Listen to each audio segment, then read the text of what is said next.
So for the special effects, I initially wanted to combine practical and CG effects. This was going to be my first movie to have CG. Because like I've said before, I'm not anti-CG, I just think it can be used improperly sometimes. But this is a fantasy film, so CGI definitely belonged in a film like this. And so, but I did know what I was going to do practically, and I did know I was going to use like with CG. So some of my first practical effects, I did this back in 2021. I definitely wanted to animate stuff with certain creatures. So the first thing I did was stuff with the Shadow Temple and the Dead Hand and the Redeads. That way I had everybody's favorite childhood nightmare fuel.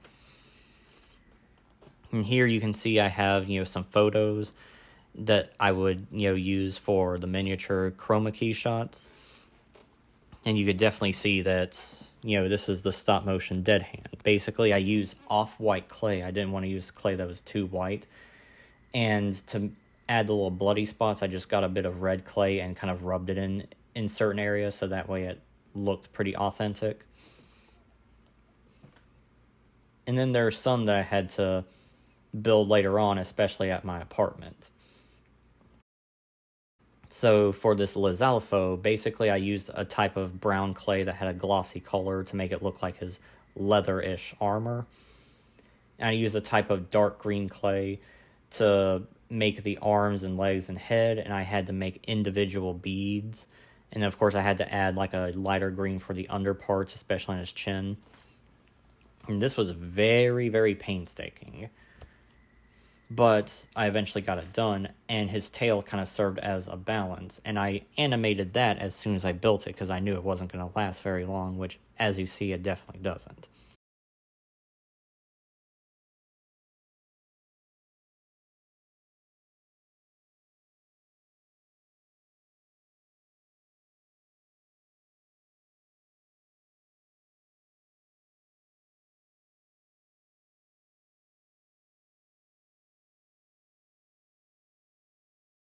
And then, of course, I had to work on certain things that would be miniatures. Some of them were easy enough. Like for the Shadow Temple, basically I printed out pictures of cobblestone walls and taped them to a little bit of a harder cardstock kind of paper. And then I just lit it properly. In some areas I would cut out some of it to make it like caves and stuff like that. For those pillars, I got those from Indiana Jones action figures, and I had some miniatures of skeletons. But I still wanted to do some more with the Dead Hand, so especially having the Dead Hand rise out of a pile of bones. So I got some drying clay and made all these individual skulls and bones and had them, left to dry. And then, the following day when it was nighttime, I had the right light. Basically, you'll see how I have this set up. I had, this set up with a hole and added the pile of bones.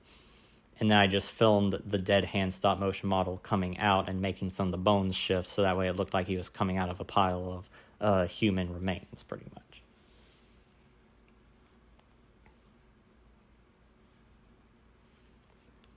And of course, originally I wanted to use CGI for the fairies and the Picori, but I had to resort to using stop motion animation, unfortunately. And so basically here I used stop motion for the fairies, and I tried to make them have a bit of a fairy tale-ish look, especially the fairy king. Like, I think he was one of my favorites. He looks very much like something you'd see in like a fairy tale, pretty much.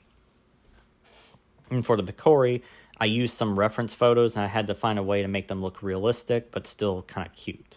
This is my original design, and it definitely didn't look that right, so I just tried to make it look like that so it could still have a cute look. And it definitely worked, and I got to do some of the stop motion at real locations at my grandparents' place. And it looked nice obviously you can see some of the lighting change since we were doing stop motion, but that also adds a little bit of charm, and it's not too distracting, especially with the color correcting. Then, of course, I use clay to build certain things like the Skulltulas, the Goma. In fact, with the Goma, I actually used got these, furball cotton things that were brown from like from some kind of craft store, and added that to the back to make it look more realistic. For Dodongo, I used an old dragon stop motion model. Well, it was actually an action figure that was very articulate. And I made a few modifications, such as adding this extra horn on its back. It originally had wings. I don't know where those are, but it worked in this regard for me to not give it the wings, because Dodongos really don't have wings.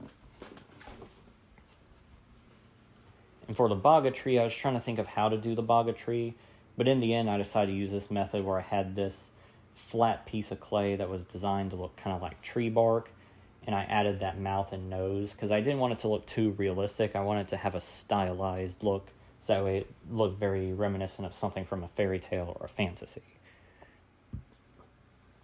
And then for the Moblin, I originally wanted to have a person in a costume for up-close shots and then just use stop motion for full-body shots like Calibos from Clash of the Titans. But that wouldn't work. Terrifying. Let me see the big sword. I also used, this is an old Magnetic Knight kind of figure that I use for the Dark Nut at the end. Then, of course, I had to use an action figure of Link. This is an old action figure that I got as a Christmas gift. And I had to build little clay figurines of Impa and Zelda for certain shots, so that way I could have them in miniature shots. But I tried to have them in low-level lighting or have them from a distance so they weren't too noticeable. And, of course, I was trying to think of how to build the fairy, but in the end, I decided to use clay and film it in low-level lighting, and it looked pretty decent. And in order to not break the illusion, I made these tiny little figurines of Link and Impa on the fairy whenever it's, riding away, and that also really helped out, too. There's also the Spirit Temple. Basically, that was a mixture of some pictures of Egyptian artwork that I put on cardboard, like cardstock paper, as well as even like some pieces of cardboard that I cut out from backs of like old cereal boxes. As for like the hieroglyphics, these hieroglyphics are not just random symbols. They're based on the Gerudo hieroglyphics, and every single one of them actually says stuff. They actually have like hidden messages as Easter eggs. And so basically I got these pieces of, a gold looking kind or brass looking kind of cardstock. It was kind of a hard piece of paper, and I cut out certain portions and I wrote the little hieroglyphics. And now that we're done with that, let's get on to the CG effects. So yes, I did want to use more CG in this film, but we were very limited by our budget, so I had to make do what I did. There were some things that I actually did make, using PowerPoint. So first, I made the pieces of the Triforce, because I found you could actually make these 3D shapes and manipulate them. And so I was able to make a red pyramid and a blue pyramid, which was great because I could do wisdom and power. Just like the Triforce pieces you see in the Legend of Zelda cartoon series. And I was able to sometimes just film the screen with them in front of a green screen, like in front of a green background. But in some cases, I would actually move them slightly and copy and paste the slide and keep moving them slightly. So it was kind of like stop motion animation with a CG model. Unfortunately, I could not make a green one, so that's why you never see the Triforce of Courage in that. We had to kind of imply it, which kind of worked, kind of gave more mystery to the Triforce. And usually I'd say it's lazy to do CGI for a physical item like that, but it's different in the case of the Triforce because it's meant to be a more godly, ephemeral kind of object, like an otherworldly kind of thing, so using CGI for something like that, works. And for some of the scenes with the Style Children, of course, for some up-close shots, I just used a miniature plastic skeleton, the same one I had in Unholy Land. But I was able to get these these moving CG models, kind of like 3D GIFs of skeletons on PowerPoint, and I just put them in front of a blue background and filmed them with my phone, so that way I could blue screen them in there. For other CG effects, I had to just get them online, so you basically, they're basically stock CG effects. Like for the fairy wings, I had to get those online and put them behind the stop motion of the fairy for her up-close shots. For the shots where you see the fairy as a little ball of light, that was also a CG effect that I got online. Same with other shots of the fairies. And then the scene where Link is at the bottom of the well and fights the snake, or the rope as he's called, I used a CG effect for that because the rope wasn't going to make a big appearance, and there was no use in me doing a stop motion or practical effect of something that would not last very long. Now, of course, I use CG effects for certain basic things that weren't going to last very long either, such as Malon's horse carriage, which it made sense because, it wasn't going to last very long, and so why go through the trouble of building a miniature of that when I could just use CG for that? And Aghanim's death, I also combined CG and practical. So basically, his face peeling off, that was a stop motion effect similar to what I did in Unholy Land and Mindworms, except I made it less gory since this was meant to be a more family-friendly film. And for that shot where he disintegrates, basically what you have is I was just holding, like in front of the camera, I was just holding up the two red shirts and a skull, and I let them fall so that way the shirts kind of fell and flattened to the ground and the skull fell out.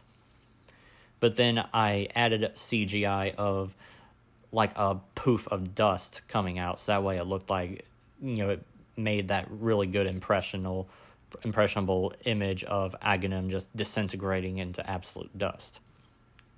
And then I use CG for a lot of the magic effects, especially Dead Man's Volley, because it makes sense to use CG for that.